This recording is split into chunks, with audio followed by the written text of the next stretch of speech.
لکه څنګه چې زمونږ سلفو د دې ملک دفاع کړی له دې خاورې دفاع کړی مونږ باندې فرض ده چې د دې خاورې دفاع وکړو. تاسې هره ورځ وینئ چې زموږ په سرحداتو څه حال دی. یو هغه دښمن دی چې مستقیما په موږ تیری کوي، بمباردونه کوي. یو هغه دښمن دی چې په پټه کې خپل جاسوسان او خپل نمایندګان دلته رالیږي او زموږ د نظام تضعیفوي او خرابوي. نو د دې وطن دفاع په موږ تاسو باندې فرض ده. د دې دپاره به زمونږ دغه مجاهدین چې نن په قطاعاتو کې دي، په خپلو اردوګانو کې دي، په سرحداتو کې دي، په امنیه کې دي، په استخباراتو کې دي، کلکه ملا به ورته تړي.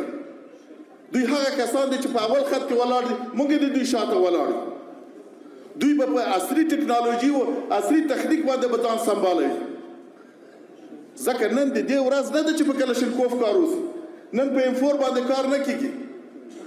نن به ته تیارې لرې، په فوق سرعت تیارې به لرې، نن به ته ډرون لرې، ته به هغه سلاح لرې چې دنیاوال له تا نه وډار شي.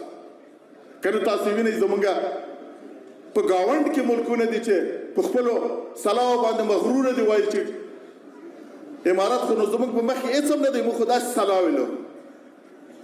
خو بیا هغو ته موږ دا خبرې کوو چې که تا په میزایل باندې احمد محمود نوم ایښی ده، نو موږ سره هغه احمد محمود دلته موجود دي.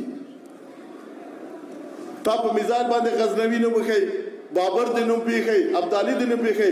زما ملک له ابدالیانو ډک دی، زما ملک له محمودانو غټ ډک دی، زما ملک له بابریانو ډک دی. هر یو یې بم اټم دی.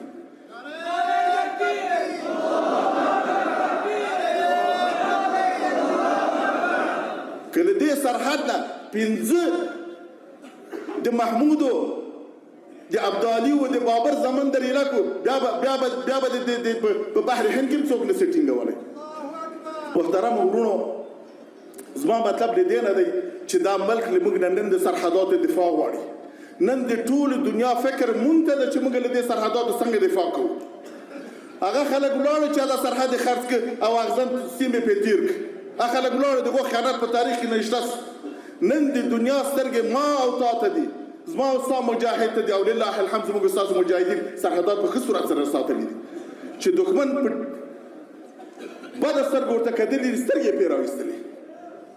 موږ د دې مجاهدینو باید قدر وکړو، موږ د دې مجاهدینو شاته باید دعا وکړو، کورنۍ سره کومک وکړو.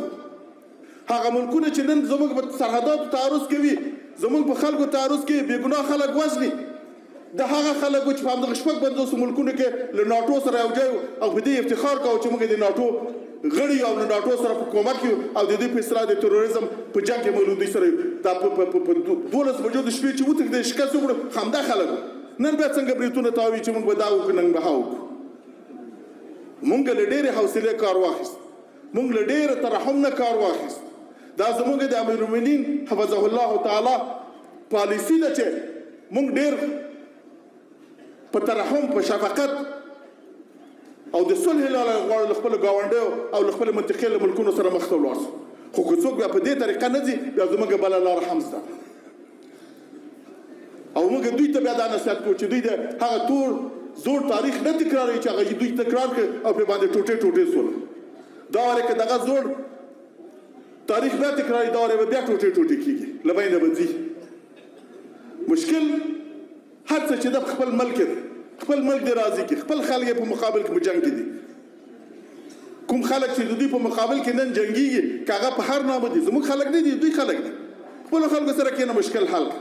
چې مشکل نه شي حلولی، په افغانستان باندې، په اسلامي امارت باندې د دې پړه اچول، دا په هېڅ دلیل باندې نه قبلېږي. شاوخوا منډې وهل، امریکا ته زارۍ کول، اروپا ته زارۍ کول چې افغانستان د تروریزم مرکز د افغانستان دا د افغانستان. لله الحمد افغانستان کې نن هېڅوک نشته.